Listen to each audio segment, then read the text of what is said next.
What's going on, everybody? The world's a better place because you are here to join us. My name's Matt Brown. I am the host of the Productive Conversations podcast. It is a Tuesday, the 12th of May, Hmm. 2026. We're here to discuss a crazy weekend in the world of sports, news, entertainment, and culture. Here's your tweet cap. Here's what happened over the weekend. And it's me and Ryan who is breaking it down and having a productive conversation about it. What's up, Ryan? What's up, Matt? It's nice to be here. I know it's small crew today, just you and I, but that's not bad. Not bad at all. The real OGs, the special one, the MVPs, That's right. the top two in the backcourt. And we are going to have a fun, productive conversation to talk about what was going on in this crazy world of ours. And before we do that, just want to remind you to like and subscribe to the Productive Conversations podcast on all podcasts and platforms and YouTube. And don't forget to check out exclusive content regarding the show across all social media platforms. We're on Instagram at Productive Conversations Podcast, X at Prod Convo Pod, TikTok at Prod Convo Pod, Facebook at Productive Conversations. And as always, check us out on all podcasts and platforms and YouTube. So as we head into the middle of May, another full week of productive conversations now available. Me and Fresh Faces discuss what is going on in the NBA playoffs as we have one series ended. One series ended with Knicks and Sixers. One that is likely going to end at the time of this recording with the Thunder and the Lakers. Then Mhm. we have the Spurs and T Wolves, interestingly at tied at 2 games apiece, especially after the Wembanyama injury. No suspension though. And then we have the Cavs and the Pistons at a surprising 2 games at a surprising series to at a surprising series. Sorry, it is surprising that they are tied at 2 games apiece. So good stuff going on there. Me and Faces breaks it all down. Me and Alec Reeves are going to do our baseball show, and that'll be released for you on Wednesday. And then we're here on this beautiful Tuesday discussing the world and doing our normal tweetcasts, talk about what's trending in sports, news, entertainment, and culture. We have that available right now as you're listening on this Tuesday or viewing on YouTube. And then later in this week, back at it on Friday to talk about what is trending in the week ahead. So me and Ryan gonna do that, and we have a great week of shows. And keep on checking out our content. Thank you for having us cross that 1,000 subscriber mark on YouTube, Yes. and we are going to continue, and we are going to reward you all by giving nothing but incredible content.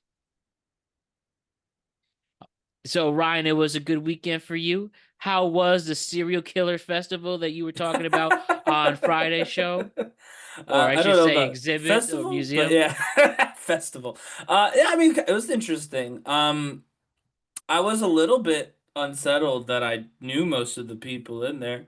I mean, the exhibits. So I don't know what that says about the TV or media that I consume, that those were not all surprising people to me. I will say, and this is probably not what they were going for in terms of the standout, but for anyone who does go, I think it's called Mind of a Killer, something to that effect. If you Mm-hmm. get the pass, right, like there's like you have to pay to get in, but if you get the full pass, you get to do this VR thing. Oh. And to be honest with you, and in regard to like the what it is, the solving a crime VR thing, the crime you can solve the crime within seconds. I did anyway. But obviously you have to progress a certain way. But that's not what was cool about it. What was cool about it is you're in this room doing it, right? And it's a whole story. You got to go to these different locations, find these clues. You hear about the killer you're trying to catch. That's that, right? Mm-hmm. And everybody's in the same room, like real people. And they're not all doing the same thing you're doing. They're in different parts of the story. And the way that they have it set up is they have like you have your headset on and they show you in an orange box basically the room and you can see just like a little head or whatever like a little torso of the other people in the room. So you Yeah. know not to run into people. So we were all able and All it of this worked with really like well. V with all It's this all with VR, VR. yeah. Yeah. Huh. So we were able to do different parts of the story. Like I started, 15 minutes after my sister or whatever. We were 15 minutes apart from each other. We were in the same room doing the same thing, but 15 minutes apart. and we were able to avoid hitting each other despite walking in the same physical space because I could see virtually where everybody else in the room was. So I thought, honestly, technologically, that was super cool. So if you do go, if you're interested in the serial killers and all that, make sure it's 10 extra dollars. It's worth it. Do the 10 extra dollars and do that part because honestly, that was the coolest part to me. Everything else was fine. It was like a museum, but that was the coolest bit. So there you go. Look at that good experience. Sounds like an even. It sounds like the ultimate escape room, if you will, A where little you bit, are yeah. literally solving a murder. Yeah, a little So bit. good stuff on that one. But all right. So with that, let's begin our conversation on what took place over the weekend. It was an intense one, but glad you had a good time, Ryan, and hopefully you'll learn something or two from it. Yeah. You know, Sunday was very packed with a lot of things, whether you were a sports fan or non-sports fan. And one of the big things that took place on one of the big things that took place on Sunday night was the Netflix roast of Kevin Hart. It aired live on Sunday night, part of the Netflix is a Joke Festival in 2026. This is at the Kia Forum in Inglewood, California. Shane Gillis hosted. Tom Brady opened the roast. The Rock showed up, and there were some major surprises during the night, including Katt Williams. But yes, the roast was hosted with the host. Excuse me. The roast was hosted by Shane Gillis, with Mhm. Tom Brady presenting Kevin Hart with a custom Knicks jersey to kick things off, with the Knicks eliminating Kevin Hart's beloved, or I should say beloved to him, Yeah. Philadelphia 76ers. After that sweep, we got something on that a little later. And yeah, it really was a who's who in the comedy world. That Netflix is a Joke Festival looks awesome. I just want to say Yeah. happens in Los Angeles around this time of the year. They really get the best living comedians. Not part of the tweet cap, but they had this big luncheon, and it was everybody pretty much alive that was worthy in the world of comedy, except with a few exceptions. Like it Mhm. was it was the place to be. They It have really all kinds of shows. stuff for the right now in LA for comedy with the Netflix is a joke being the centerpiece. Yeah. Yeah, and Netflix being showing just the powerhouse they really are as a major streamer. You know, Hmm. there's one on New York around November called the New York Comedy Fest. It Yeah. is good, but this is times five of it. So Well, yeah, this because they was got their Netflix. finale. So I wonder maybe they'll just buy that out and just do the East Coast version. But regardless, this was a major part of the festival. And where do I begin? Some of the clips I'll show you, some I'll just read. Cheryl Underwood, for instance, comedian. You might know her from The Talk. Hmm. And she was going in. She was She great. she said Kevin Hart was, quote, packing 10 inches, then clarified there his legs was still 10 inches. Hmm. Naeem Lynn, which is, I believe, Kevin Hart's one of his writers or main writing partner. He went after Dave Chappelle. He said, quote, I saw your last special. Jokes would have been nice. Hour-long speech, 20 million. He's the reason this damn subscription service keeps going up every 6 months. Lizzo pulled up with Yeah, I like her little Lizzo's. people, Yeah. and she said, quote, I never seen Draymond Green in person. I always thought he was six Kevin Harts in a trench coat. The first one I will show you, Chelsea Handler. This is what Hmm. I appreciated. You know, we talked in August about how all these comedians, well, I'll say a solid half of the comedian community sold their souls to the devil, accepted blood money, and participated in the Riyadh Comedy Festival. Yep. And you know, I'm very judgmental of that. I I haven't outright stopped being a fan of any of those comedians, but extremely disappointed, and have a lot more respect for the people who didn't take the money, especially Shane Gillis, who definitely didn't need to, and he stood on Didn't. business. Yeah. And during that, he called Shane Gillis called his fellow comedians out. He called Pete Davidson right to his face. Remember Pete? Because his dad, 9/11, nine Yep. eleven, likely funded by the Saudi Arabian government. But that's a Allegedly, yes. whole other there exactly allegedly, but that's a whole other thing to worry about for another time on Yeah. or off microphone. But I like Tony. I'm sorry. I like Chelsea Handler also calling out her fellow comedians with this. Now that your favorite leader is making the draft mandatory, I assume Talk about Trump. that all of you will Yeah. be signing up to go fight in Iran. Or do you tough talking pussies only go to the Middle East for comedy festivals? Got him. Yeah, you see that Tony Hinchcliffe. And then Tony. the internet, obviously, because of how they are, immediately tried to jump down Chelsea Handler's throat. And Shane Gillis, who didn't go to Riyadh, did actually tag her pretty hard too. Yeah. Uh, So I'll show you a couple more highlights to talk, then we'll have our thoughts. Yeah. Tony Hinchcliffe, major roaster in the community. He said one joke that really upset the black community, and I'll play it right here.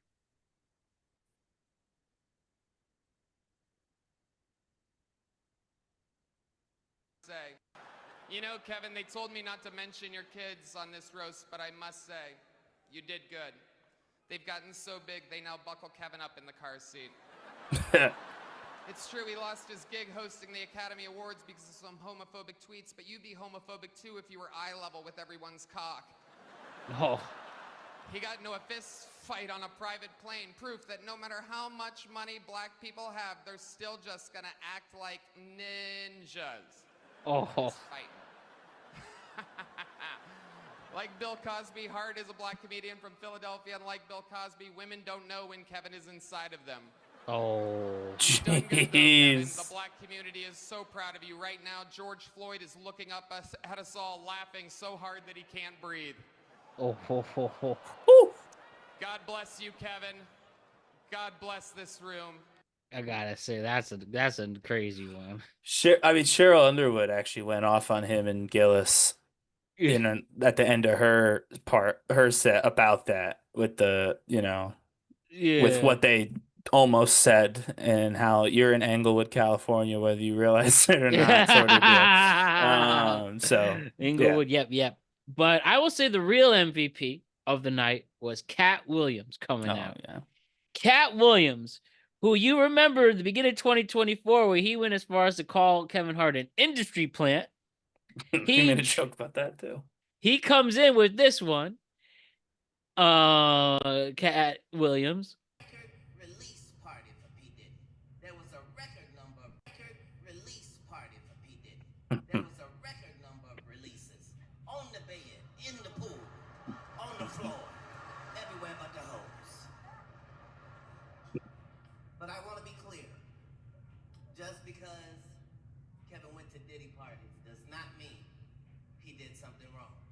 The fact that he gets all quiet when you bring it up. That means he did something wrong. Unbelievable, man. Oh man. He had another one. I know I told you that the ride along joke was my favorite, but I was listening to even more, and I don't know how I missed because first thing I watched was Katt Williams' part. And I watched it again. He goes, I have a good movie idea. You go back in time and meet Mark Twain. And he takes that award back and calls you the N-word. And then he goes, that would be a good movie, which is why I know you'd pass on it. I literally could not stop laughing. That was literally that. I don't know how. It was like a quick joke. And obviously, for those of you who don't know, Kevin Hart very recently won the Mark Twain American Humor Prize Award thing. Yeah. So that's what that's in reference to. But, oh my God, I literally almost died on my couch before recording, choking on my laughter about that specific line. I don't know how I missed it the first time. So good. He Shows was how great. He was brilliant he, great. man. Yeah, he was great. I think he was the very best. It ended with The Rock, who was really good too. Yeah, Little weird, maybe too drunk. He's very Asking- drunk. Asking duck with his titty, but I that's do like neither that here he nor did it there. as The Rock, though. Like, Yeah, literally the he's final not all boss. he's not always The Rock when he does Hollywood things. He's Yeah. usually not, if we're being honest. True. He's And Dwayne Johnson then. right, and if he had started the show, if he had hosted this thing, he probably wouldn't have been The Rock. He would have been Dwayne Johnson. But he was, again, clearly drunk. He goes, "Do you want to see Kevin Hart suck on The Rock's titty?" I swear to God, that's a direct quote from The Rock at the end of the night. So, like, it was funny that he got drunk enough to be The Rock on Netflix for, like, Hollywood stuff. Because he doesn't usually do that, which was very funny for me, personally. To be The Rock anywhere but wrestling. Well, yeah, no, exactly. You can't pay him enough to be The Rock on wrestling anymore. But maybe they could. Maybe Netflix could. Literally, they have no choice. But that is what we have there. And then he's finished it up with 20 minutes, and I thought it was great. I really thought it was great. I was aware of this. I observed this for weeks. I just remembered after the Knicks game, Mother's Day activities. Oh yeah, the Hart. I don't do that while I also have the basketball The games on, yeah. And I was hooked the whole way through. Everybody was on point pretty much. I couldn't think of anybody who did bad. Jane Gillis thought Deanna Taylor did bad, but I thought she was fine. He Who thought she said- did bad? I didn't hear him say that. Didn't he say like that wasn't funny? Oh, well, but like, I mean, yeah, but she didn't do bad. No, I I thought, don't think I don't know. it's hard to bomb on those things to Pete be fair. Davidson was not quite as Vicious fired they up as could. he usually is. Yeah. Yeah, he looks He's good. been He funny. really He lost does all look his good. tattoo. He So we're looks happy to see good, that. but he wasn't quite as funny as he usually is. But yeah, what other thoughts do you have on this? All I want is them to keep doing it. That's the one thing. The Tom Brady one was great. I think the Tom Brady one was better, but it was awesome. It really was. So here's where I get concerned. Not concerned, but like, so Kevin Hart hosted the Tom Brady one, right? Mhm. And then they did Kevin Hart next. No offense to Shane Gillis, they should not do the roast of Shane Gillis next. Like, don't make the host the person you roast next. That would not be a good idea. He's not famous enough for long enough to do a roast like that. You know what I mean? Like, there's very few people who you can roast while they're still at the peak of their fame like that. No offense to Kevin Hart, but I would say whether you think he's a GOAT or not, he's certainly been around a long time. He's certainly been a part of the industry and is a huge name within his industry for a long time. So that kind of works. Shane Gillis is not that. Really, I think Justin Bieber is the only time I've seen them do a current kind of star successfully, and that's because he is just quite literally, at the time they did it, he was literally in the news every other week doing something outrageous. So I do want them to do more, but I just don't know who they're gonna do. Like, who's in the Netflix bubble that could get their own roast? Any of the new podcast? Well, I don't know if they have a national poll. All of them do. It depends, like a Bill Simmons, who's put all his podcasts on Netflix. But I don't think much people would know him. Well, right. So I mean, like, who's Kevin Chelsea Hart? Handler. Yeah, I guess she was there. I mean, you could do The Rock if he's down. They made a lot of John Stamos jokes. Yeah, just to be in there. So he was just there. He wasn't in the roast. He just happened to be in the audience, and everybody seemed to really hit on that. So maybe John Stamos could be next. That could be. How an about a interesting John roast. Cena roast? Dude, I would love a John Cena roast. And more importantly, if they do The Rock next, they should still have John Cena do the roast, either as one of the roasters or have him fucking host the damn thing. Why not? He's funny enough. And and this roast showed that people really didn't hold back. They No. were getting real personal at some points. Some all people were getting of mad. it. Some Yeah. people were getting mad. They're going to pretend they Tell us didn't, and that's fine. But Can you yeah. tell us an example? Oh, sure. Well, again, Shane Gillis tagged Chelsea Handler.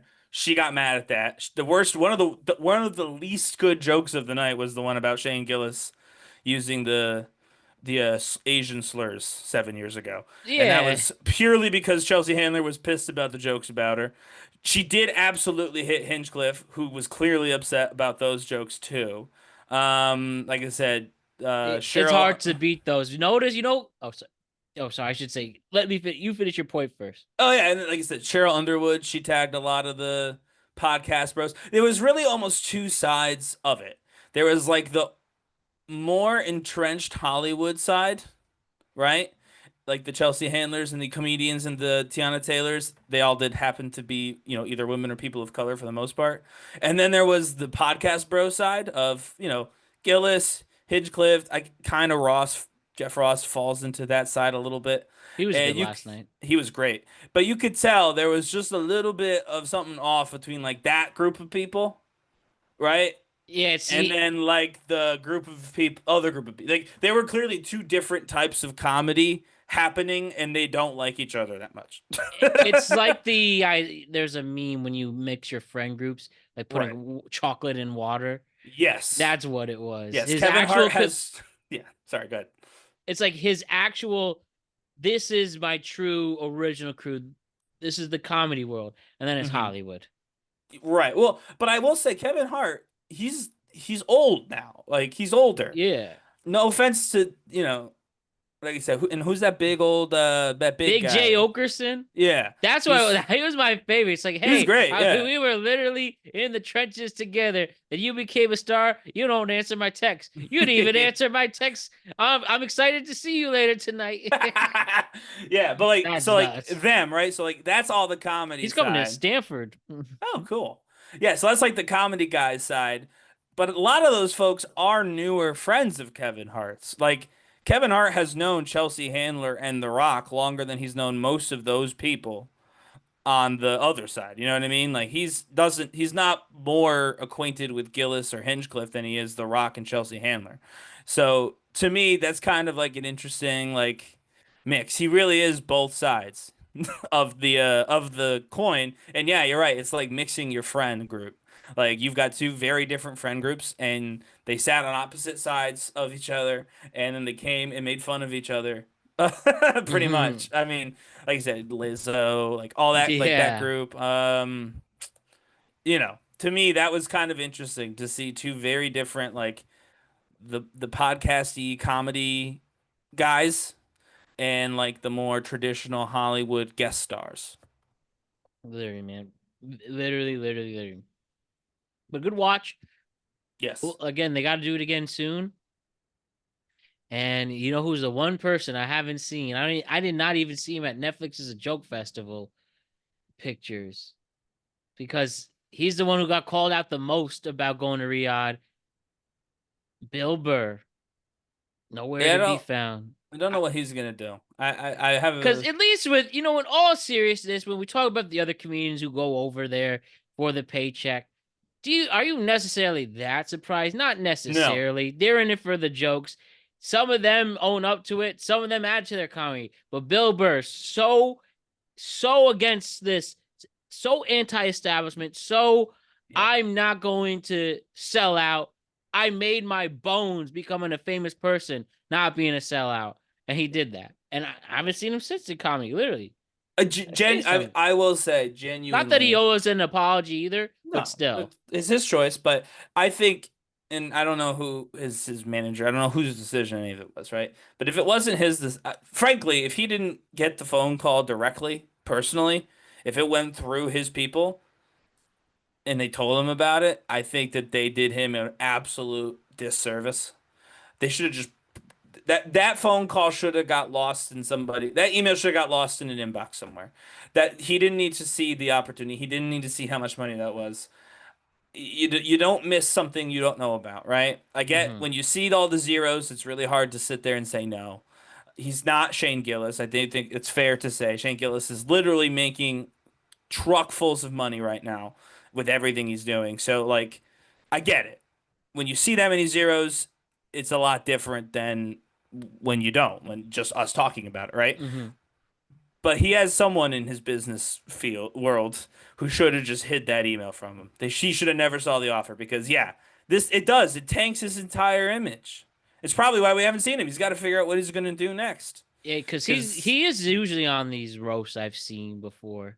He'd be great on a roast, obviously. Yeah, so And he would have been great on this roast because he would have done what all the ladies were doing to like Hinchcliffe and Draymond and all of them. But he would have been a dude doing it, which makes it A, funnier, and B, I want to say more impactful, but it becomes harder for everyone to be like, oh, just women be crazy. So, you know what I mean? Like, his jokes would have stung a little more for the people he was going after. But yeah, that was a real misstep out of his business team, my opinion. And what do I know? He made a bunch of money, so maybe he doesn't give a shit. But I think he could have made a bunch of money, maybe less, but a bunch of money nonetheless, without going to Saudi Arabia. Indeed, brother. Indeed. Well, we'll leave that there. On to the next thing. So, we discussed at Me and Faces on Monday night about the New York Knicks sweeping the Philadelphia 76ers. Now, we expect them to win. We even said 5 games, but they dominated the Philadelphia 76ers during their sweep. I think game 1 they won by 31, game 2 by 6, game 3 by 14, and then game 4 by 30. Didn't break a sweat, dominated the whole way through. The only time the Knicks were in trouble was the first quarter of game 2, and that was it. Or I should say, sorry, the first quarter of game 3, and that was it. All Knicks, all the time. We, at one point, when the series shifted from Philly to New York to Philly, just about 2 hours between New York City and Philadelphia, go down the turnpike, all of that.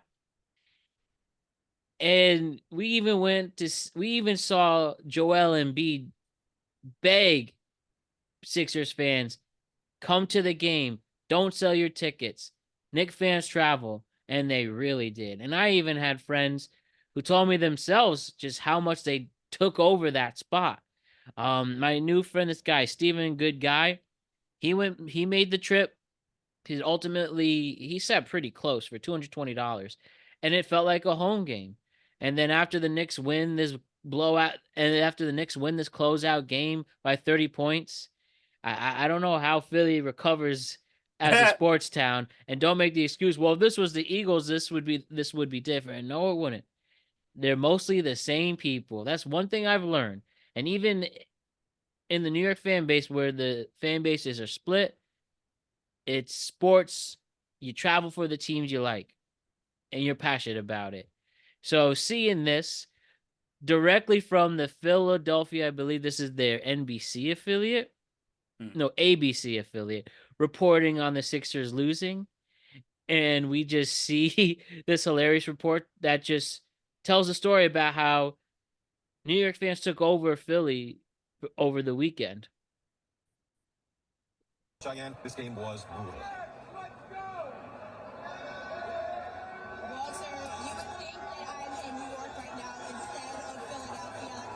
So she's reported, then just swarms of Knicks fans, all of them coming over.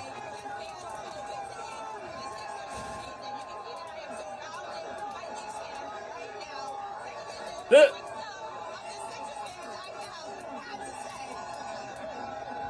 ain't gonna lie, this is a Mother's Day massacre. I left my mom, you know what I mean? It's spent some time I'm going down with the ship, but I'm going down with the ship, so I gotta make it up to mama. Sell the team, fire ignorance, everybody gone. Like Kyle Lowry, coach. We're getting clowned. Yeah, I got nothing. I think it was game 6 a few years ago when the Knicks beat us here, and we walked out and they were chanting like this. It's worse this year. They gotta play better defense. And I love Joel, and I hope he stays. I love the whole team. They did amazing, Oh, no. but it's just heartbreaking. It really is. It's a wrap. Oh, well, who cares? Losers. And that's what I have with that one. And Wow, again, just riveting analysis. I mean, I don't have, seriously, no matter, it happened to be New York in this case, but that's a hard thing to recover from as a sports town. It really is. Yeah, New York's the Eagles right there. won. True, but even so, even if it was, I don't know, if it was if it was Baltimore for some reason, or no, that's not. They don't have NBA team. If it was Washington, right, and the Wizards fans all came up to Philly, what's that? A 2.5 hour drive? About, I would guess. Yeah, it's actually not too different. To be honest Right. with you, So it's very imagine similar that. to New York in terms Like, of the distance. just take it over, disrespecting. There's now gonna be a famous photo, Mitch Robinson posterizing Joel Embiid, and people printed out photos and showing that while he's shooting at the free throw line, and they didn't even show up. They did not threaten the Knicks at all. So what? Yeah. 4 games, 4 quarters, as I mentioned. 15 of those 16 quarters was all Knicks. Yeah. And they look silly with also the baseball team. Well, a little better, but they fired their man during the year. Yeah, Eagles won the Super Bowl 2 years ago, and they do have that, but it's almost like that was wiped away after this weekend. And then the Flyers got eliminated this NHL. Yeah, playoff. I mean, I will say in Philly's defense, and obviously if you're a New York fan, you don't want to defend Philly. I get that. In Philly's defense, I do think if we're talking about which sport is their quote unquote sport, they would probably pick football. But it's been 2 years, right? What have you done for me lately? So far lately, all you've done is get your shit handed to you in your hometown in front of the other team's fans. I do think personally that is the biggest problem here. Them losing, I won't say it doesn't matter, but there's always next year. There's always other sports, blah blah blah. But your fans didn't want to come, and I get it was Mother's Day, but it wasn't like it was an empty building. It was a full building. It was full of Knicks fans. So like to me, that's a really bad sign for a franchise if you can't get your people to come and watch a game and a playoff game. Like, listen, I get that we probably knew they weren't going to win, but it's a playoff game. And what if you Yeah. did win? Like what if you won? Like you could theoretically. Either team can win, right? Technically speaking.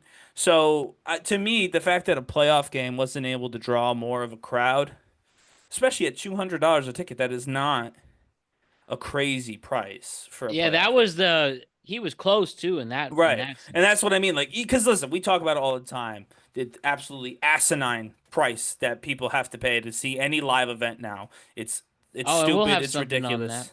and it's greedy. But this was not that. Like, we know someone who was close for $200. That's not that bad. And so that to me is a really big problem for that specific franchise, more so than the city. But that franchise needs to figure out why they don't have any Sixers fans, because that's going to be really bad for them in the future, trying to get players to stay, trying to pay the players. Like, those are all things that are going to be very difficult for them to do if they cannot get fans in the stands. Yeah, it was. It was amazing. And they got a lot of figuring out to do. Yeah. That's all I could say. And yeah, it's just they're just in shambles, and I'm sure they cannot wait for the new season to begin. And this Sixer team, they were down 3-1 against Boston, and they were able to pull that off. And that's all out the window now because of this mess. What have you done for me lately? That is always that's life, not even sports. That's life. The big loss is always going to be the thing people remember. Yeah, it really is. So you got to figure it out. That's all I can say for the Sixers fans. But you don't feel bad because they are. I've come at it for many years. They are a horrible fan base in terms of attitude. They're rude. They're rude. They're immature. They're ugly. They're just horrible. Some of them are horrible people. And I will stand by those words. I've said it and I will again. But you deserve this. You deserve this. I mean, you hear about them just coming at the wrong people for no reason. Just to keep up a reputation. And for what? So that's why seeing them truly blow it, seeing their team embarrass themselves in that fan base, Play it yourself. that's why it's a win for New York and a horrendous loss that it will take a long time to recover from for Philly. That being said, the show loves the people of Philadelphia. Yes, you're I from don't like the Philadelphia- Philly sports fan. If you're from Philadelphia, sports fan otherwise, great city, great folks. I like Philly. It's one of my favorite cities. I will say that. Not a Philly fan in terms of sports, but Yes, I do like the everyone city. I was talking about was the sports fandoms of the Philadelphia. Yeah, we specifically hate the people that we hate. Yes, we hate the sports, the Philly sports fan. Matt hates the people that he hates. Exactly, dude. So we'll leave it at that. But go Knicks. You know, we thought the earliest the Knicks would start the Eastern Conference Finals would be Sunday, but that's now going to be pushed more. The earliest it can end now, the earliest it could start would be next Tuesday, which is pretty ideal. But yeah, Knicks are hot, and anything can happen. I really think they have a pedigree to be a champion as long as OG Anunoby is healthy. And then, we'll break all of that down for the coming weeks on both the Tweet Cap and me and Fresh Faces doing our weekly NBA show. So lots to get excited for, but well-deserved rest for the Knicks, but don't rest too much now. All right. So on Friday, though, we will switch it up. Silly, absolutely silly story, if you ask me. The UFO phenomenon, aliens, all that. On Friday, the Pentagon released 162 declassified files on UFOs, photos, videos, and documents on a new dedicated government website at war.gov/UFO. This is the first wave of what they're calling a rolling release. Files included roughly 24 videos totaling 41 minutes of footage from infrared from cameras showing encounters around the world between 2020 and 2026. One of the most compelling accounts involves a 2023 incident in the western United States where federal law enforcement officers independently reported orbs, one reporting, quote, orb launching other orbs, end quote. The Pentagon called this, quote, among the most compelling report it holds. There's also recent military reports from Iraq in 2024, Syria 2024, and a senior intelligence officer's account for 2025. Files also came from the State Department, cables from New Guinea, Kazakhstan, Mexico, Tajikistan, where a commercial pilot reported a strange object at 41,000 feet. NASA Apollo 12 and Apollo 17 mission images are included, but the Pentagon noting 3 dots in triangular formation above the lunar surface, and a new preliminary analysis suggesting, quote, it could just be a physical object. The intricacy program is called PERSE, which stands for Presidential Unsealing and Reporting System for UAP Encounters, Universal Aerial Phenomenons, which is real. It's a real thing.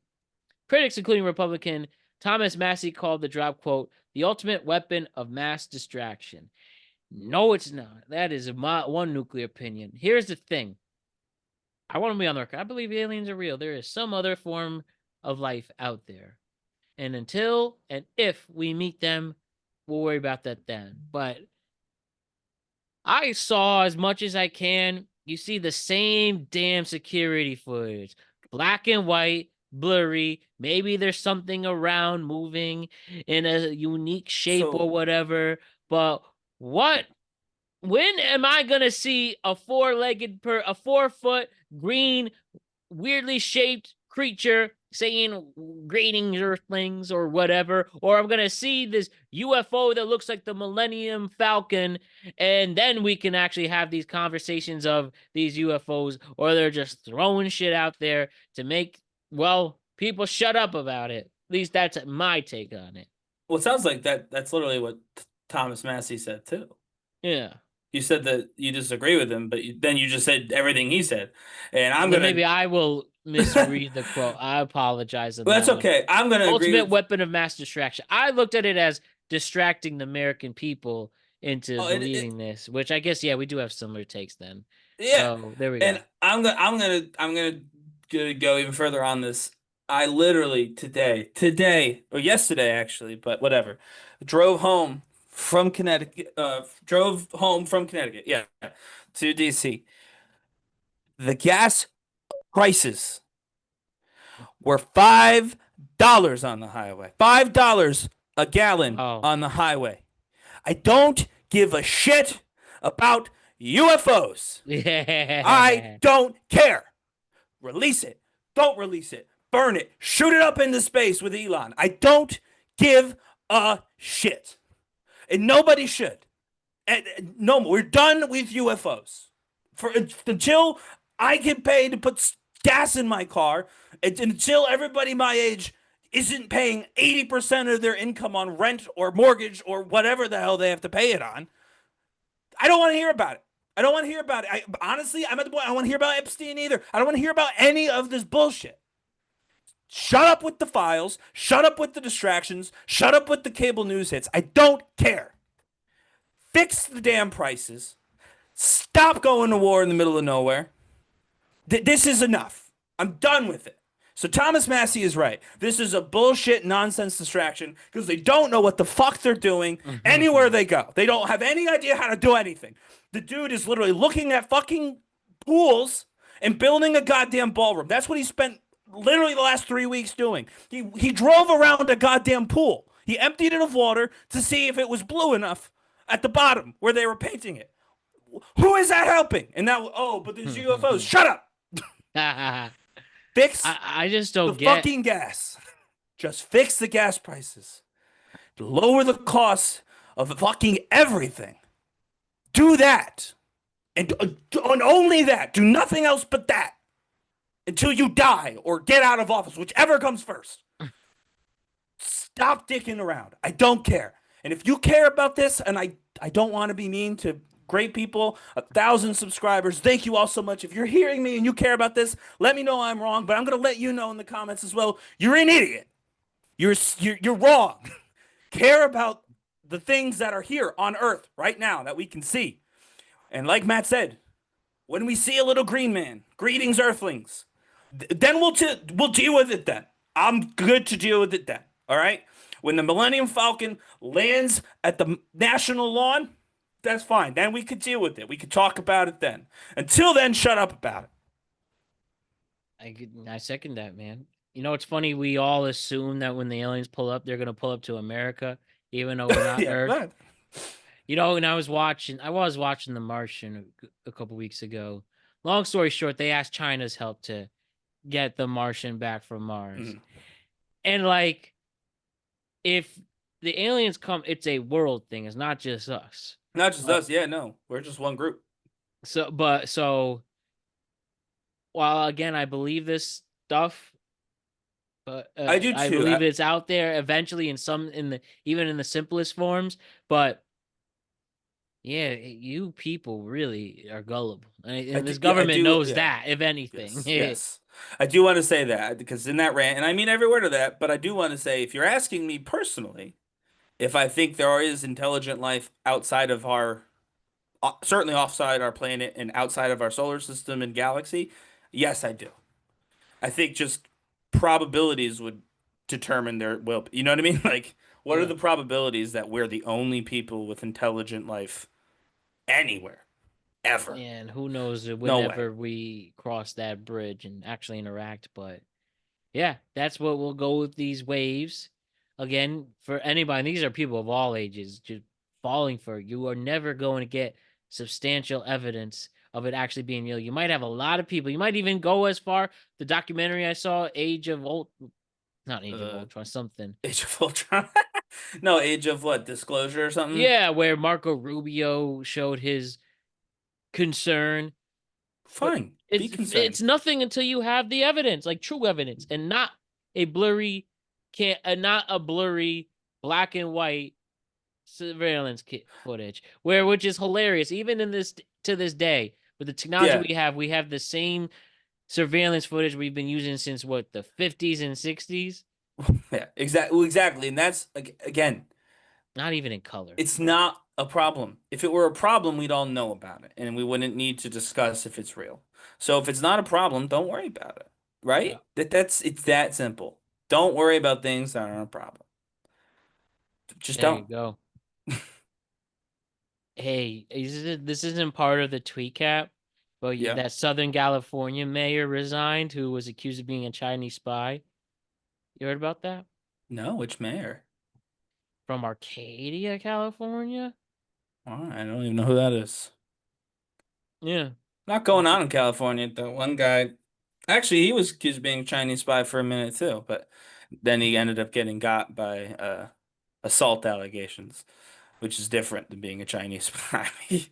Eric Swalwell, he dropped out of the governor's race. Crazy. All right. So, Ryan, I do want to piggyback about the concerts. Sorry, about Okay. I want to piggyback on not being able to Prices, go yeah. to live events and things being more expensive. So we're seeing a major wave of artists that have canceled or postponed 2026 store. Excuse me. A wave of major artists have canceled or postponed 2026 tours. And while the excuse ranges from health to album delays, the real story underneath is that fans just aren't buying tickets anymore. Welcome to Blue Dot Fever. Have you heard about Blue Dot Fever, Ryan? I'm not. So Blue I will Dot show Fever. you our friend Pop Culture Brian, who explains Blue Dot Fever and the fact that we can't afford to go to concerts anymore. Oh, I know And that. what Blue Dot Fever actually is. Why are major artists suddenly canceling their tours? Some say they've caught blue dot fever. And well, I guess not everyone can be Taylor Swift. In case you haven't been following music news recently, there have been many tour cancellations. Zayn Malik canceled his entire tour, as did Meghan Trainor, while Dolly Parton pulled her full Vegas residency, the Pussycat Dolls canceled all but one of their North American dates, and Post Malone canceled his first 2 dates and delayed a number of others. In some of these cases, the artists are citing medical reasons. 80-year-old Dolly Parton is dealing with chronic health issues, and Zayn Malik was reportedly hospitalized for an undisclosed illness in April. Meghan Trainor, meanwhile, said she bit off more than she could chew, and Post Malone said he's trying to finish his album. But the Pussycat Dolls were very honest about what is also going on here. Quote, after taking an honest look at the North American run, we've made the difficult and heartbreaking decision to cancel all but one of the dates. Translation, they couldn't sell tickets. Kid Cudi recently canceled a Birmingham, Alabama show, and also said plainly, ticket sales just weren't strong enough. Page 6 is calling this trend Blue Dot Fever, referencing the blue dots showing available tickets on Ticketmaster. Ticketnews.com explained, the pattern is becoming familiar. An artist announces a tour, sales sputter, seating charts turn into an ocean of blue dots, and then a personal reason emerges for pulling out. So why aren't people buying concert tickets? It's painfully obvious. The ticket prices. Concert ticket prices are soaring, and the industry seems to be overestimating audience demand. But not every artist is popular enough to sell out arenas with $300 price tickets. So people are now screenshotting arena maps, predicting which artists will cancel next. And until ticket prices come down, we're just gonna keep seeing Blue Dot Fever. Why are major... It's hard to feel bad for these artists, man. I will say, 80-year-old Dolly Parton, I truly believe she's probably just 80 years old and can't. Yes, and by the way, it's Pop Culture Brain, not Brian, but Right, I like gotcha. that guy. Yeah. But yeah, dude. I mean, duh. And there are exceptions. If you are a special generational act, Taylor Swift, Oasis, that's it. You want to hear my Seriously? take, though? Yes. Actually, if Taylor Swift went on tour now, and I don't mean now after doing a 7-year tour for the Eras Tour. Obviously, she literally just went on tour for 2 years straight. We're tapped out. But if she went on a tour now, like if she had a normal tour schedule, and her prices now match what they were in the Eras Tour, she wouldn't sell out. I don't believe she'd sell out. I agree with you. She'd still sell better than most everybody else we've discussed, and she probably wouldn't need to cancel any concerts, or it certainly wouldn't have to cancel any venues. She may shorten weekends, that sort of thing, less time in a city. But my opinion is the pricing has gotten so high for everything. Not just because that's the thing. Like, yeah, ticket prices are a lot, but more importantly, so is everything else. So in addition to, can I really spend $400 on a concert ticket? you have to say, well, if I do, how am I paying for, again, gas, groceries, rent, just going to dinner at any point in time in the week if that's something you like to do. If you're dating, how am I going to pay for my next date? Right? Like, there's only so much money to go around. Everything's gotten more expensive. Concerts are one of the first things that go because you can't eat a concert and you can't live at a concert. So you need to pay for things like food and where you sleep first. Mm-hmm. And so, yeah, I think it is genuinely, I don't even think, again, Oasis is probably the biggest exception. And even that, like, if you think about it for more than a minute, makes sense. Their fans are older. They're an old act. They're old Yeah, act. and that was a major Nostalgia. reunion tour for Right. reunion people So, didn't think they'd get. right. And so it's a reunion, so kind of once in a lifetime deal. And everybody there is what, 40? Like all the fans are around 40-ish years old for the Yeah. most part. They've had careers longer. They've probably already paid off most of their loans, their houses, blah blah blah. They're more organized. They're more adults, right? They're more adulty. And so they can maybe justify a $600 ticket for the nosebleeds to see Oasis one time. But yeah, no, I don't know who the hell Megan Trainor thinks she is. No Yeah, offense right. there. Like, there One is hit no. wonder. I never see somebody who's truly made a career so hard over a one hit wonder. Maybe Vanilla Ice, but Yeah, yeah, kind of. I mean, I would say she's more talented than Vanilla Ice as a general rule. She's got better, she sings better, and she does have better songs outside of their one hit, respectively. But yeah, no one really knows anything but the bass, right? Like, that's all about the bass. That's why you go to see the concert, and no one's spending $400 to watch all about that bass. Um, Post Malone, again, kind of the same thing. It's like he switched his entire genre, so he's got a whole new set of fans now, which is great. Got fine, good for you. You're not selling out tickets like that. I mean, your old fans don't like your new stuff, probably. that It's part not the too. same. So it's like you're starting from the beginning. You gotta work your way back up. I don't know. I agree though, man. It's It's there. what they get. Yeah. They dug their own grave on this one. And remember, a jury recently found Live Nation and Ticketmaster guilty of Well, I illegally do want to maintaining say, yeah. monopoly power in the live events business, with the remedies hearing already underway and state attorney generals pushing for a possible breakup. Yeah, and here's the thing. I don't know how much the individual artists we're talking about had anything to do with the ticket pricing. Genuinely, I don't. Right? Like, I don't know if Megan Trainor sat in the business meeting and decided how much a ticket to her world Boy, tour can should you be. imagine if they found out Taylor Swift was responsible for Right, yeah. how Well, expensive the so, air but store I will, was? so I'll say for Taylor Swift, in Taylor Swift's case, because I have complained about this and I've been yelled at by Swifties for doing so. She was actually, I guess, very vocal about the price that people were paying, But still performed $5,000. anyways. Well, of course, yeah. The price that people were I paying don't is not like the this, price but I'm she still said gonna it at. do it. I'm still gonna take your money, but I don't like this in Well, public. well, no, I think, but she didn't make 5,000. I do think that's important. She didn't make $5,000 on the ticket sale. Somebody bought the ticket for $700, which is what she put it up for, and then sold it to you for $5,000 and made the difference. So she only made the first 700. So the artists aren't the primary problem, but as you've pointed out, most of them have said absolutely nothing about this because they don't care as long as they get paid and the seats are full. So now the seats aren't full. So now it's time for the artists to do something about it. Will they? I don't know. But that's what they should do. There you go. There you go, Ryan. We'll see if anything changes, but enough clear is enough. Now you're starting to see the cracks. At least I think so. Maybe, maybe not.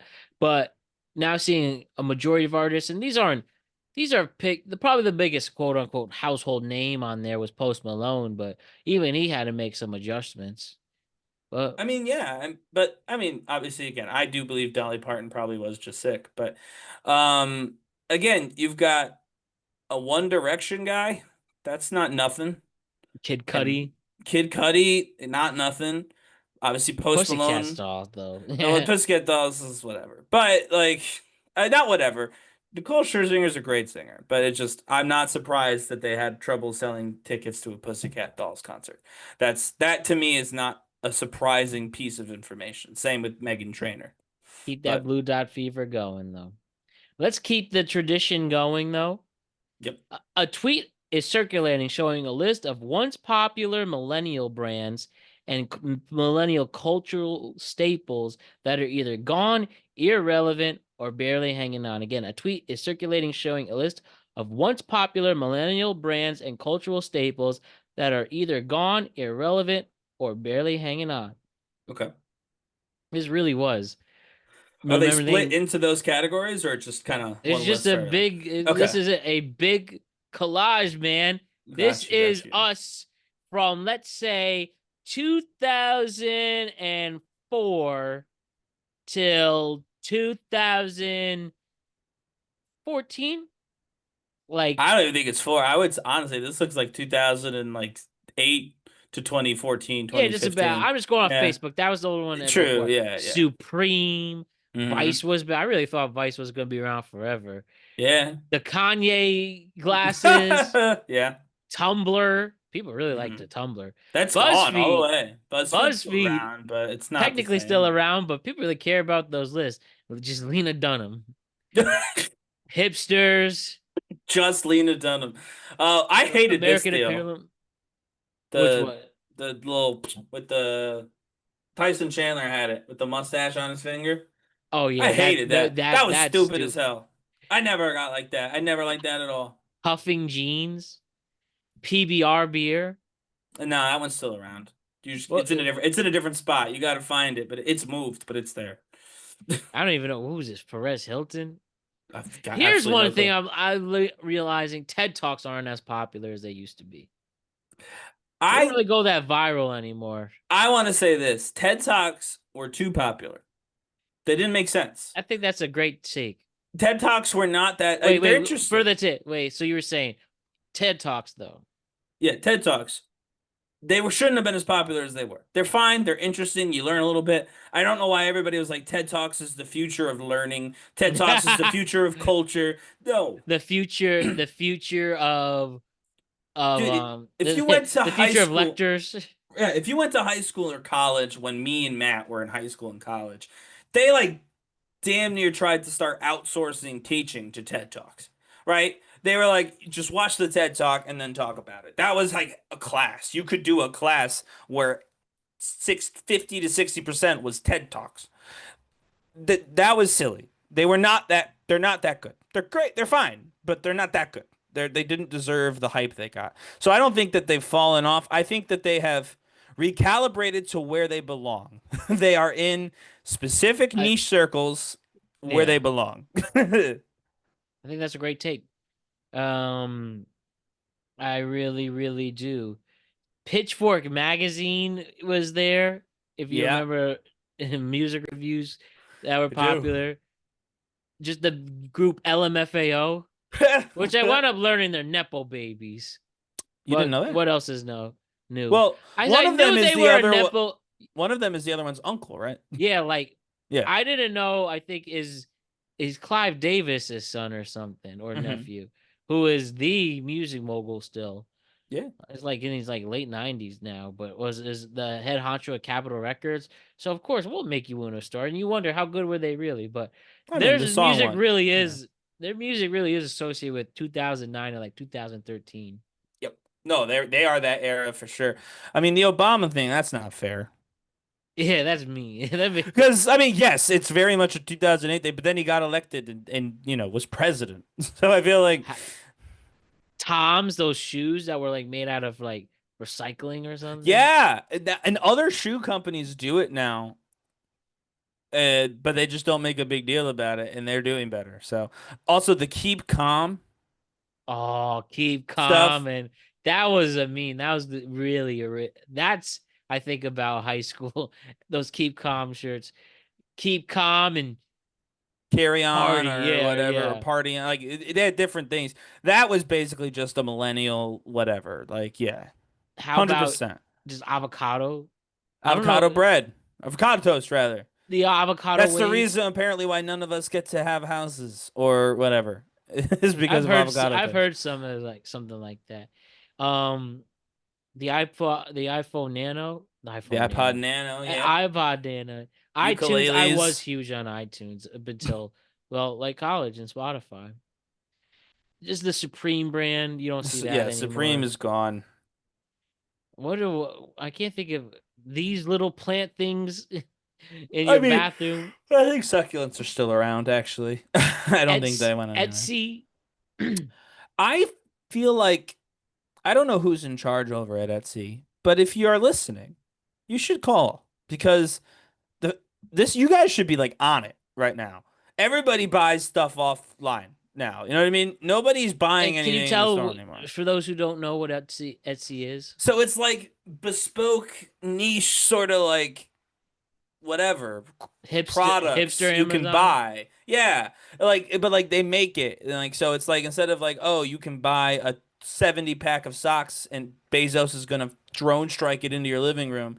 It's like some old woman from Oregon is going to knit you a single pair of fuzzy socks that say, I don't know, wine the clock on it. And like again, obviously you're not going to be a billionaire off of Etsy if you own Etsy, but like nobody goes to the store anymore. I really feel like they should be more of a thing now than they are because brick and mortar is basically dead. Mm-hmm. And Etsy has been doing the online thing since before most of the people who are big in the online space now. Again, Amazon being one of the only exceptions to that. So I do think that missed opportunity out of the Etsy folks to get lapped like that by everybody else. So, quickly, this guy broke down the clarifications on what fell off and what's not. He said, BuzzFeed, dead. MySpace, dead. American Apparel, dead. Mm-hmm. Hipster X logo branding, gone. Ukulele Girls, gone. Vice, mostly dead. Yeah, you can still see them post, but Vice is mostly dead. Honestly, I think Vice and BuzzFeed are the same amount of dead. If you're calling BuzzFeed dead, Vice is dead too. The only thing, Vice still has their YouTube channel and they still have I think they still have a cable channel still that will do their docs, but yeah, it's not much of a thing. I think honestly the most popular one is the Dark Side of the Ring. Yeah. Or Dark Side of Ring. That's the one thing which I love, Vice by the way. alive. It's great. That's what's keeping Vice alive. Etsy, they called him Dropship Slop. Tom's Tumblr, Pitchfork, all irrelevant. Yeah. Supreme, Normie Slop. I don't know what that means, but okay. MIA, the singer, canceled. Ariel Pink, canceled. Win Butler, canceled. South by Southwest, annoying Tech Fest. Lena Dunham, annoying. Well, I'd argue that even back then she was not necessarily. Yeah, right? But anyway. Boomer Slop for Facebook, too. Well, yeah, no, I mean, yeah, for sure that. Yeah, I mean, I'll be honest. Anyone who uses slop, unironically, is just not a particularly, not a tastemaker. I want to call him dumb, but here we are. But I do think he's mostly right. Yeah, right. Absolutely. So, is there any other things to add to that list? I'm sure we'll come across it one day or another version of it. But any millennial brands or cultural phenomenons that fell off, especially within that, we'll go with, let's say, 2008 to 2014 period. Let's say even 2014, we'll say 2008 to 2016. Everything changed in 2016. Even though all you people want to say you love it, remember summer 16, you literally voted for Trump a few months later. But Ellen DeGeneres. That's why we're funny. Oh, that's a great one. Yeah, that's true. Ellen DeGeneres. She was like queen of the world in that time period. And then we found out she's a horrible person. I feel like she kind of fell off even before we found that out. But then we found that out, and that pretty much was the end of that. Honestly, you could say the same with Jimmy Fallon at one point. Especially in his peak when the show really... Tonight Show first started.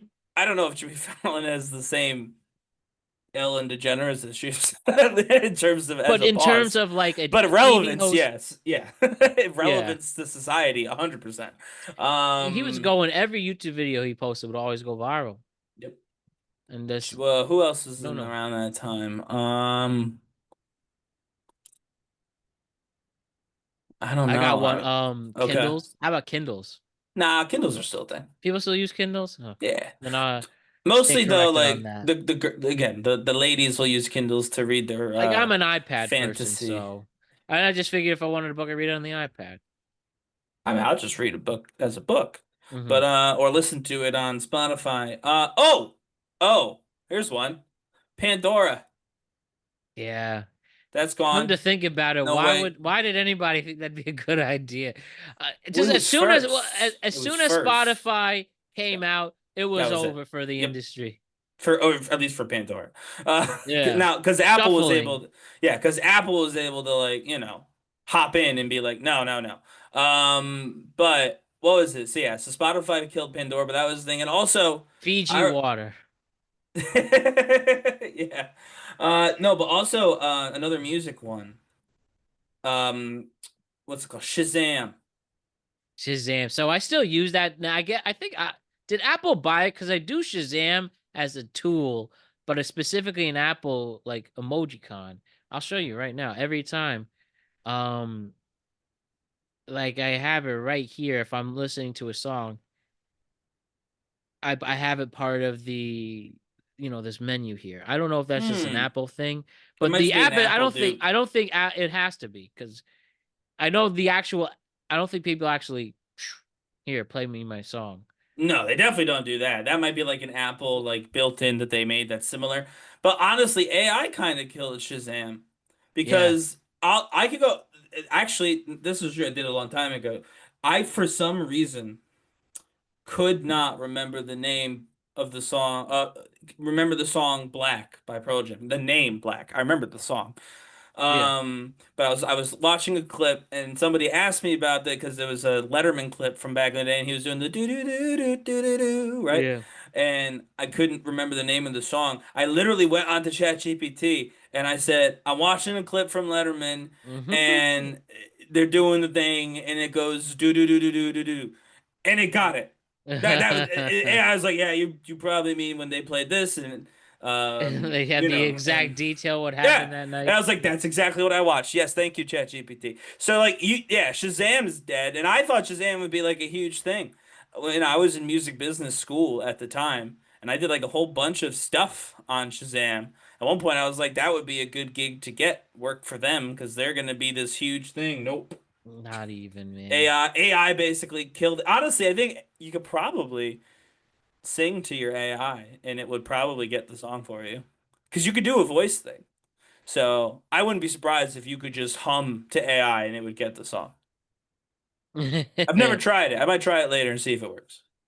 So, my new favorite YouTuber is this guy. All he does is explain why businesses died, Hmm. or he also does celebrities or movies. Yeah. And he has a lot of good stuff really quick. I'm first, monetizing my own clip so I can show it after.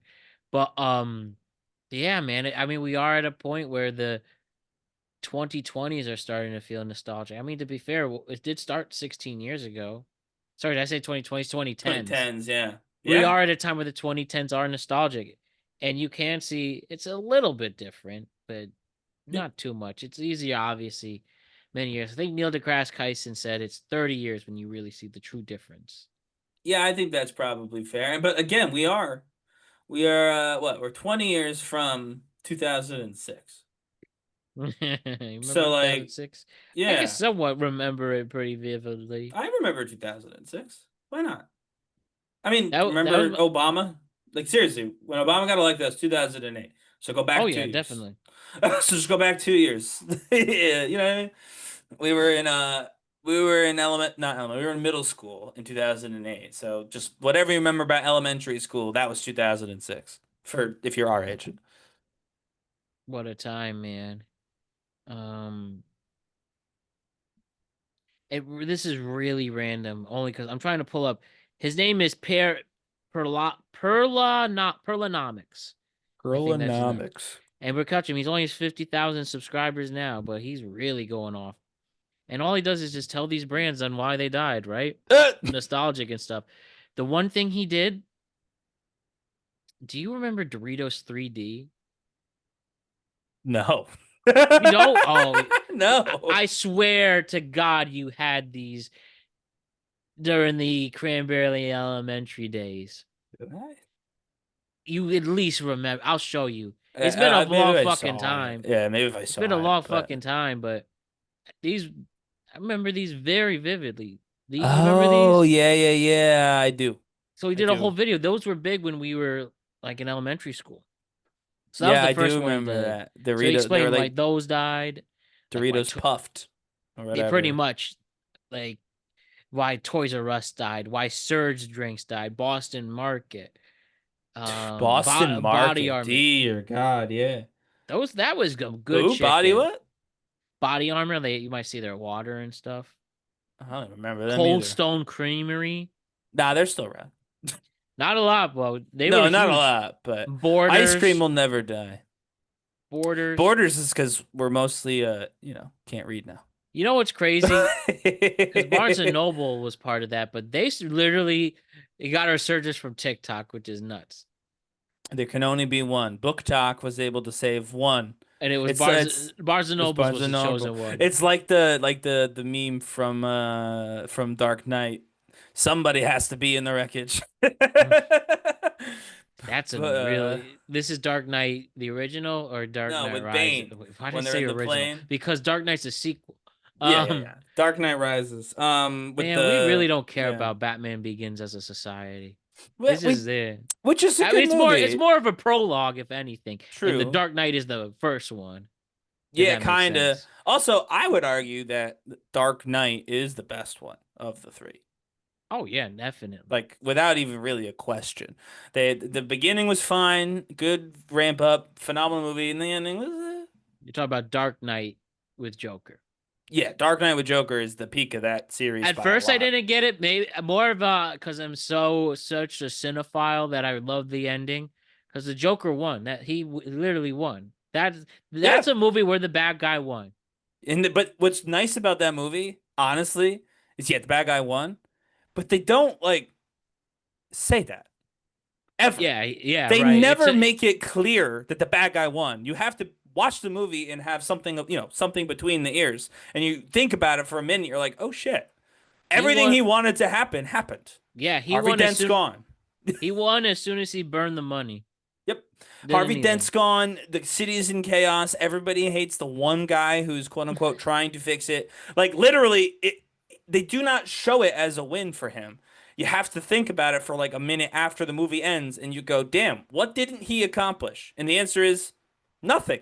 He actually did everything he wanted for the most part. Didn't go exactly the way he maybe planned it. But also, I don't think he really planned it any particular way. That was kind of his whole point, was he didn't really care what happened as long as it ended in chaos.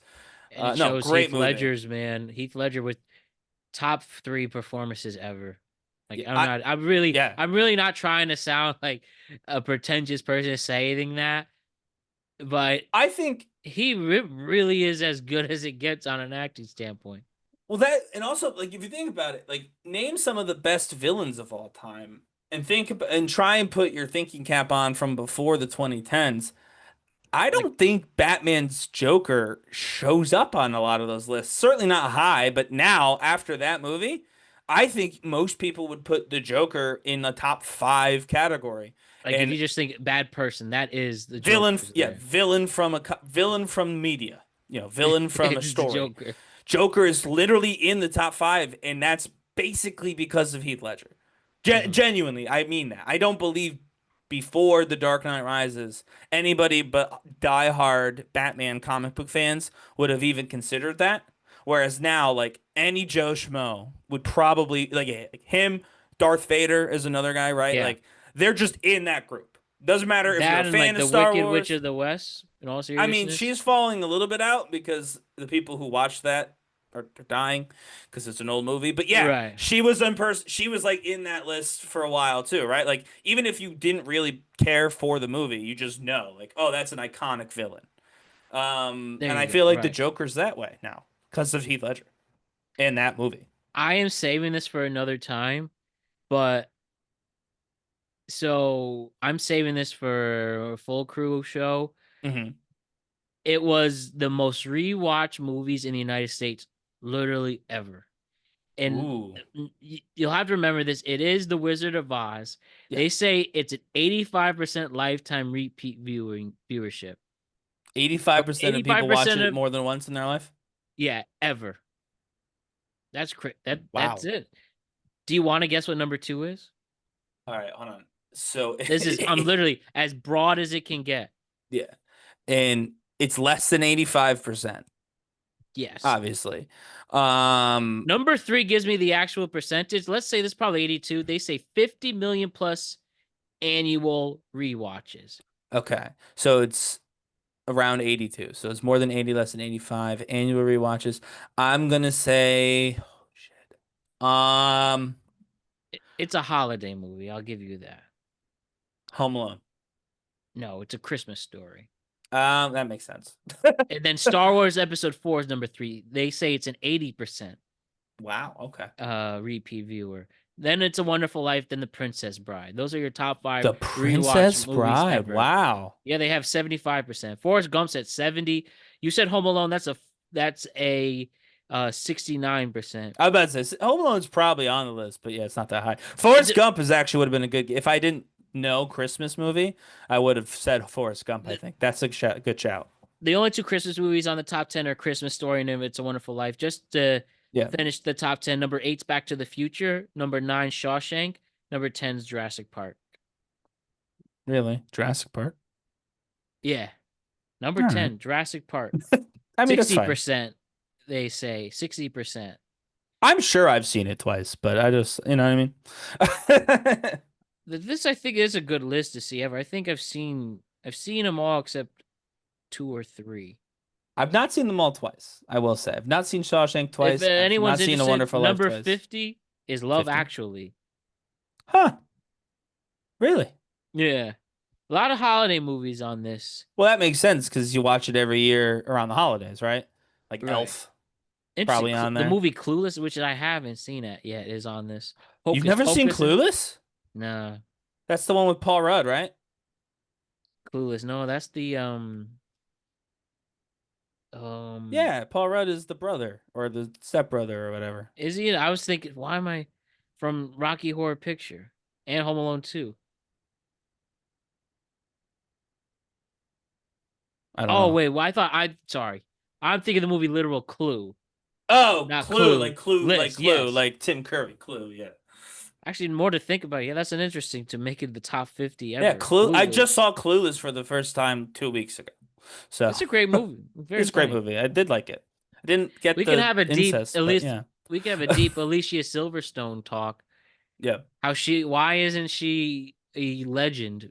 She was in Begonia. I know. I didn't even remember that until you told me. When I told you I watched Clueless for the first time and you told me that, I was like, oh, no way. Don't you think she should have had like a Cameron Diaz career or a Drew Barrymore career? She just disappeared. Think about Cameron Diaz's career, though. Yeah, she retired for a little bit, but she's now back acting, but she's humongous. She was humongous. She's not now. Or maybe like even a Jennifer Aniston. Yeah. I mean, that's a good career if you could have that, but yeah. Well, anyways, a little sidetrack, but the last 2 segments are meant to be short anyway, while still fulfilling our 90 minutes. So I have a Murray Hill guy post. Yay. This is an interesting one. So it's a simple question. Who's right and who's wrong in this situation? Didn't he move to Oklahoma? So he said. I don't think so. He must have lied. He came back? Okay. But yeah, he did say he was going to Tulsa. Maybe he just lied. Yeah. All right, who's right and who's wrong here? All right, number 1. We'll read the guy text. Thursday is great. Thanks for being flexible. I can do 7 then. She says, yeah, no problem. See you Thursday. No, sorry. The girl says that. He says, yeah, no problem. See you Thursday. This was on Monday, by the way. Yeah. So she goes, we're not going to talk till Thursday? LOL. He says, talking outside of date night requires a gold subscription. So Thursday comes. He says, see you at 7? She replies, I know you were joking, but the gold subscription comment kind of turned me off. I was genuinely trying to get to know you a bit more before meeting, and the response didn't really land well. I'm going to pass on the date since I don't think we're a match. All right. Let's open this can of worms. The one thing I've learned with dating apps and dating culture is truly every single person is different. You have different styles of attraction, styles of attachment, styles of communication, all of that. And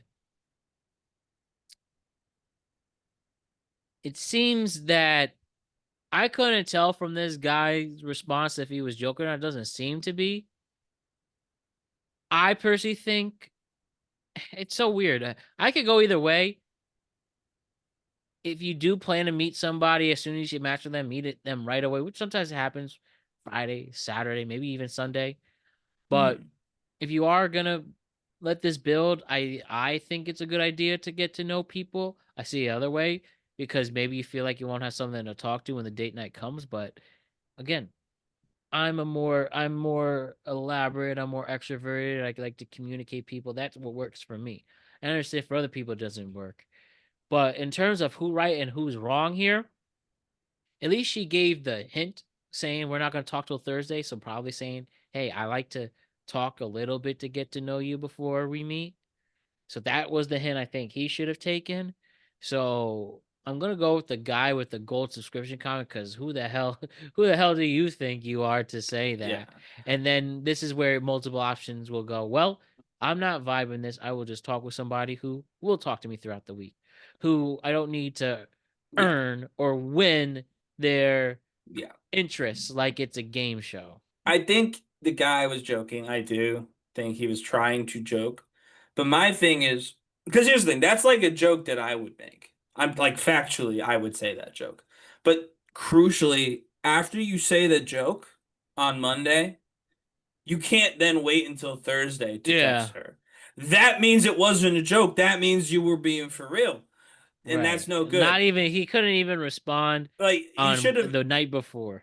Hey, how's your week going? If you hit him immediately on a Monday with the sorry, to talk before the date requires a gold subscription, LOL, you need to double text and be like, nah, just kidding. Seriously. Or be like, oh, in all seriousness, nah, let's just see how the week goes, but excited for Thursday either way. And then like if you get busy and you don't talk a lot because that's not your style, fine. If you do end up striking a conversation, that's fine. But you can't say that joke and then also not talk to them until Thursday.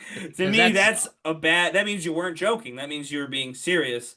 And obviously that's going to piss people off. So that was this mistake, in my opinion. Was less the joke and more that after making the joke, he then didn't talk to her. So weird. I mean, yeah, it made sense that neither should hang out with each other after because that was going to be awkward. And yeah, I think it just wasn't a good match. And so she was right in this. So I do think the guy is wrong there. And that's okay. Not everyone's meant to be a match. What are you going to do? Okay. This was weird. But my other question here is, are good-looking guys actually funny, or are they pandered to because they're good looking? And this is brought up from Sally Field, which I will admit, I don't think this should have been said. Not only not published. This was really this gave me the ick, as the kids say, for somebody who's not alive to defend himself. So Sally Field talking about Robin Williams, her co-star in the movie Ms. Doubtfire, great movie by the way. Sally Field says she thought Robin Williams, quote, wasn't funny while filming Ms. Doubtfire, which already is a horrendous opinion. Like, I'm sorry. That is a wrong opinion. You cannot tell me no, without watch question. and understand Robin Williams, his comedy, and think that's not a funny person. If you are, you really have a black heart. You literally don't like to have fun. I'll be honest, not fun to be around, and I don't like you. I'm nobody to Sally Fields. I'm sure she's doing just fine. But if I was in the industry and I was a creator, I would factually, after hearing that, not work with Sally Field. I would be like, you're not entertaining. Yeah, you can't be. You can't be entertaining if you can't see what's entertaining about Robin Williams. Maybe it's not your style, right? Like maybe you're like, oh, I don't typically laugh at that sort of thing. But if you can't see the objective entertainment quality of Robin Williams, then you're not entertaining. You know what I mean? Like, I mean, I guess Daniel Day-Lewis carried her ass through Lincoln, so maybe that was how we should have known. But whatever. So look at this. So she says, quote, Robin was always trying something different to make me laugh. It was Yeah. so unfunny.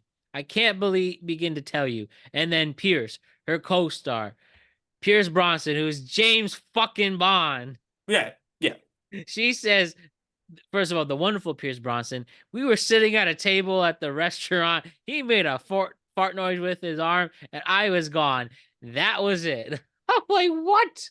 What? Of course, if you are James Bond, you could do the boom, boom, boom, boom in front of anybody, and you will be thought as Robin Williams doing stand-up at his peak. You get crowds laughing like that. And like, I don't even this know if that's person- true. That might be a bit much. if you well, honestly though, the idea though of a good-looking man has to do little effort to be funny, and Sure, a woman yeah. like pretty privileged. But Yeah. this girl No, Courtney Timone said it perfectly. Re-saying a tweet from Norm Macdonald. He said Norm Macdonald spoke of this interaction. Women are attracted to funny men, and it is often said. Sorry. Women are attracted to funny men, it is often said. This is not true. It only appears this way because women laugh at everything a very handsome man says. So this gives the very handsome men the idea that they are funny. Yes. So I think that's true, actually. yeah, I would push. No reason to say it. He's been gone for a long time. I know. And in a very tragic way. That might be why she said it, in fairness. Like, again, I don't want to give her a lot of credit because this is truly one of the dumbest things anyone's ever said to another living person. But he's been gone a long time, so she maybe felt it was okay to just share her honest opinion that she laughed at fart jokes instead of actual funny things, which is fine. You don't have to laugh at funny things. You can choose to laugh at fart jokes. You can't come at that king, though. Like, to this day, people would refer to Robin Williams, somebody who made them really happy. No, I know. You know what I mean? I agree, but that might be the thought process. But the only thing I would say that I disagree with, what's his name? Norm Macdonald on here, is I do think that there are funny men who are genuinely not attractive at all. And being funny 100% helps you get laid / find your partner or whatever. So I don't think it's either or. But yes, women will pretend that women will pretend a guy they think is hot is funny just because they think he's hot. And he wants to be funny and you want to prop him up because you think he's hot. That is 100% true. But I do think that there are funny people who actually do swing above their weight class in terms of like attracting people because they genuinely do make other people laugh. And I think the key, by the way, is not, oh, do you make the girl laugh? But if you're in a room with a girl and you make everybody in the room laugh, she's going to be like, oh, he's funny. And that will make you more attractive. If just your girl is laughing or just the girl you're talking to is laughing, I'm saying 50-50 shot, she thinks you're hot. Genuinely. Genuinely. But now, as soon as you got, 2 dudes and 3 other girls laughing, and then she's laughing, that's how you know, oh, she thinks you're hot because you're funny. Right? Like, it depends on which came first. If she's laughing first, you're probably just hot. If she's laughing second, then you're probably funny, and then she thinks you're hot. Right. So there you go. That's Ryan's comedy guide to being attractive. It's a good one. So Ryan, let's do our nuclear opinion to finish out our podcast tonight. So my first nuclear opinion, speaking of funny guys, I will say this. Funny people, if you're funny as a young person, you'll be funny forever. It's very rare. I don't think I've ever heard of someone who used to be funny and just lost that sense of humor. There might be times where you're going through, ups and downs and stuff but it's always still there. And somebody pulled up this old clip of Adam Sandler, 21 years old, pre-fame, even pre-comedy. I think he wasn't even a comedy yet. It says here, 21-year-old Adam Sandler and friend being interviewed during spring break in Fort Lauderdale, Florida in 1988. Oh, boy. Not yet a household name, Adam's first appearance on television was the year before, 1987, on The Cosby Show, even though that's awkward. But but pretty much. We all start Hey, somewhere. it's like our friend Chris Bailey. I'm starting my career, little bit parts, Yeah. but I'm not a household name or anything. And they found this. I haven't heard or seen Sandler comment on this. This has, pushing 6 million views. So it'd be nice if he told the story, but maybe someday. But look at this. Old Adam Sandler pre-fame. I'm only here to see women and drink beer. Beer drinking is by far the most popular of the wild activities here, but only because the beer is more accessible than the women.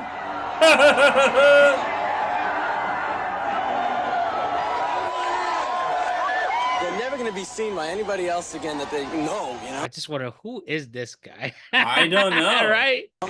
So everything is taken off. Everything is light and airy. It's beautiful. It's beautiful. I think the whole world should be this way.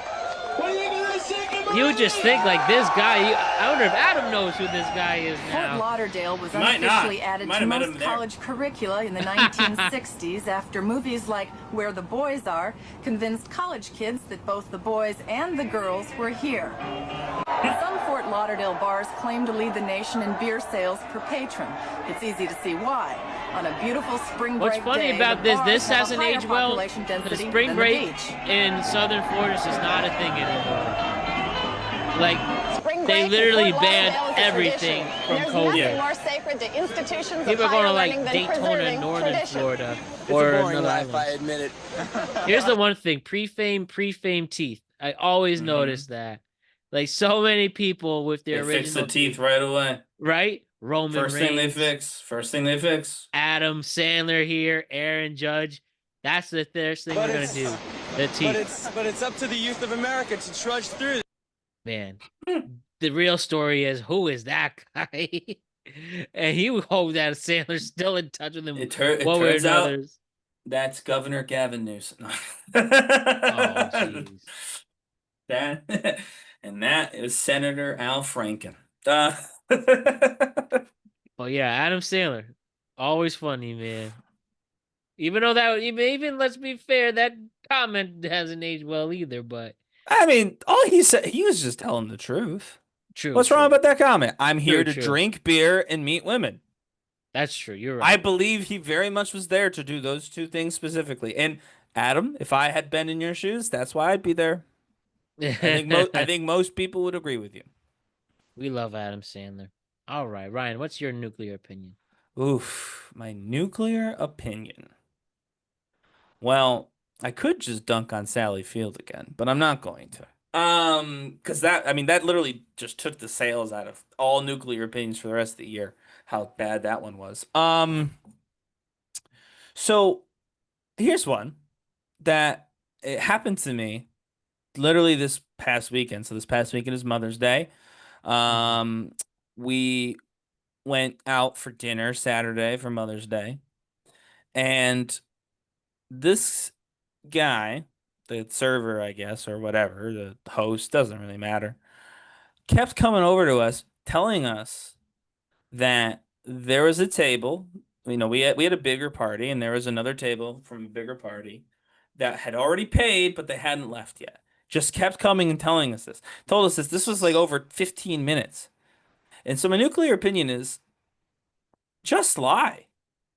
Right?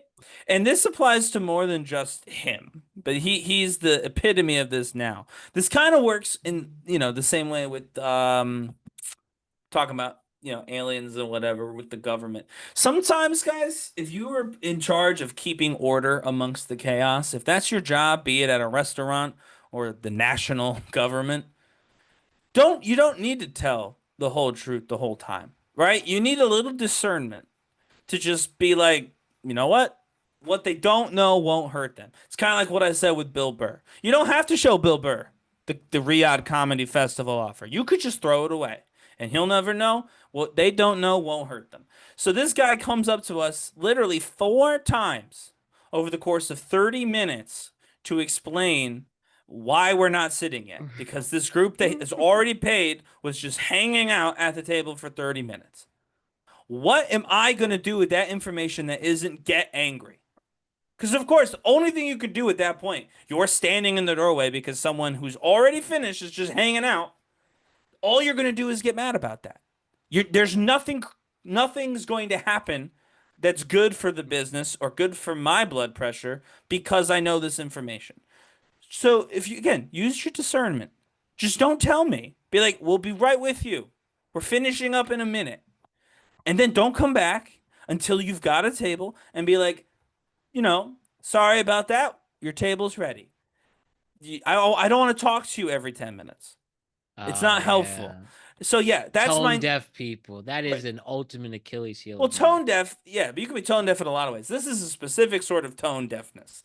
This is you're responsible for not pissing me off while I'm at your restaurant. That is the thing. Because otherwise, I'll leave. I'm not saying I'll make a scene, but I will leave. Would you go back to this place? Yeah, it was fine. It was good food, but I'm saying like. I don't need to go there. I wasn't like, this place is the greatest. I have to go every time, right? I'm just thinking about maybe it's just sometimes when you hit a certain hour where everything makes you laugh. And I think about a bad service, like going to the Wellfleet flea market in Cape Cod. Yeah. And I'll never forget just was being in there.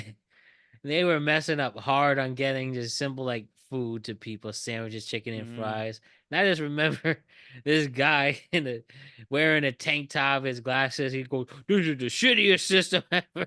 What is wrong with you?" And it was so horrible. It looked bad in there, and just that reminds me like a little opposite. Just I understand just when so much stuff happens in an establishment, your head really spins, and this seems like that was the case here. But you can't have it spin and then be annoying about it too. Sometimes you need to take a deep breath and like, okay, I know this is taking a while. Just bear with us. The most important part is to get you a table. Right. And that's what I mean. When you are in charge of bringing order to the chaos of a restaurant, of anything, if you're at the flea market and your job is to get the food to everybody at the flea market, and it's chaotic and there's a lot of people and you got a lot going on, don't tell everybody every little thing that's happening. We don't need a status update, a full transparency. If someone said full transparency is the best, or sunlight is the best disinfectant, full transparency is the best method, that person's an idiot. Maybe that's the nuclear opinion. Full transparency is not the best policy all the time. Sometimes just don't say anything. That's the best policy. Be quiet. That is true. Sometimes be quiet is the best policy.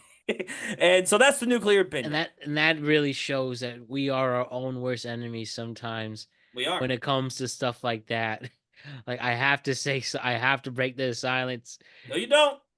And then you realize that is how you get away with things. Sometimes we do get annoyed when we really want to hear somebody speak on a pressing manner. And sometimes they maybe should, but deep down, they know to stay quiet, using their Fifth Amendment rights. This is why it's used there. Yep. Hey, Adams, that's another one. And I have to say, we have another update. Somebody caught them. What was it? Oh, I'm done with that too. I've already said that. I'm done with that too. Paparazzi found them. Put that a picture of them Mother's Day, and it's just so you see the guy hugging her. Her husband and just distraught and superimpose this onto what I said about the aliens. I don't care. This is Max Kleber. Max Kellerman had a similar take with you. Now that it's just what's the term? It's just not hogwash, but it's just like you're just saying this shit just because we get it. They cheated on their significant others for 6 years. That's a long time. There's a ton of pictures. I'm sure of it. He might be the father of one of her children. I don't care anymore. I know all of this. It just takes a sex tape now. That's all. Right. That's the last thing we need. And even that, we don't need to see because here's the thing. I know they did it. Everybody knows they had sex with each other. Everybody knows that. Yeah, it's 6 years worth. That's a lot of sex. I don't care. There are marriages that don't even last that long. Yeah, exactly. I have not been married for 6 years. They just missed the 7-year itch. But what was I gonna say? No, but in all seriousness, it's like TMZ, you're in DC now. Stop. By the way, they haven't really dropped another story since they started. Stop. No more Vrabel, no more Rossini. Let it die. Go back to harassing Lindsey Graham. I liked it when that's what you were doing. Or do Ted that Cruz. Again. Or Ted Cruz or whoever. Get a Democrat. I don't care. Harass somebody until gas prices are lower. That's what TMZ needs to do. Stop publishing Vrabel stories. I think they just knew, like, you literally had it. You had the major story. You let Page Six do it, and they're just coasting. Yeah, but now TMZ is trying to make up for it by releasing every time they've ever met each other. And I don't care. And then my last one, Ben Stiller is an awesome actor. I was watching Tropic Thunder over the weekend. I was like, wow, I've low key been the biggest Ben Stiller fan my whole life. Like, I like a lot of his movies. I grew up with all of his. Jack. Was that the Oh, character you man. played? The Yeah, character now I get in that. the character? I probably haven't seen Tropic Thunder since it came out. And the Yeah, I haven't. amount of growth that I've had, that's so much more I get. And just like, wow, they're really coming at Hollywood culture with this one, which I don't think Yeah. you'll ever see again. Ah, Tom you'd be Cruise, surprised. well, true. Like- Tom Cruise is, I've said this before, this shouldn't be nuclear opinion. He really is a great actor when he wants to be. He's beyond being Mission Impossible guy. Like, he has Yeah. chops, and he's really fucking funny. Oh, yeah. Like, he says, hey, you see that director there? Where's the key grip? Go over there and punch him in the face. And he does it. Well, I know we got into a bit of a snafu with TikTok over their the Scientology video, which has now been fixed. Thank you, TikTok. Yeah, But they did right away. They yeah, killed it. but when they're wrong, you're wrong. When TikTok was wrong. Anyway, Tom Cruise might be the only person in that entire like scheme who has a sense of humor about it. Yeah. Genuinely, he might be the only one who has any sort of chill in that group, and it kind of does show. That's why he's like the leader of them or whatever he is now. Like, he's like half in charge of it, because everybody else takes it way too seriously. But then he is funny. He's willing to take jokes about himself. He's willing to he's willing to kind of take the piss out of his own work or his own whatever. And so that's a hard thing to do, especially when you're like an action movie star, because you want to, take yourself serious. I'm a tough guy and blah, blah, blah. You know what I mean? Like Sylvester Stallone. I've never seen him be funny. I'm sure he could be if he wanted to be, but like, he's like, oh, I'm Rocky. I'm tough. Or like Jason Yeah. Statham. I'm tough. Arnold's right? funny. Arnold could be funny. See, Arnold, but again, he's someone who didn't take himself too seriously. He's like, I mean, honestly, who's funny in a similar vein? Harrison Ford. Why? Oh, He yeah. doesn't take himself seriously Especially at all. later in life too. Yeah, he doesn't. He's not serious at all. We know why he's doing anything at It's any like, given moment. especially, I like when they talk about his Han shot first. He's like, he's a freaking movie. Who cares? Yeah. And the It's whole a freaking movie. Who cares? Because academia is writing about it.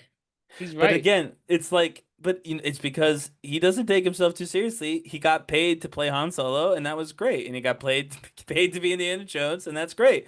And anytime you pay him, he'll do it, which I respect, because I'm the same way. If someone paid me, I'd do it. Why not? It's Yeah, acting. It's not real. You've seen Mad Men? I have, yes. I just think about the rival Cutler when they're about to merge, and he's trying so hard to break the agency. Where he's like, "Well, we'll just get bought out, or you're gonna get 5-year guaranteed contracts." We do the vote. He raises his hand. That's a lot of money. So with that, though, Ryan, great work as always. Thank you for everyone who've tuned in on all podcasting platforms and YouTube. We'll be back at it on Friday with a whole new batch of tweet caps and talk with a whole new batch of productive conversations.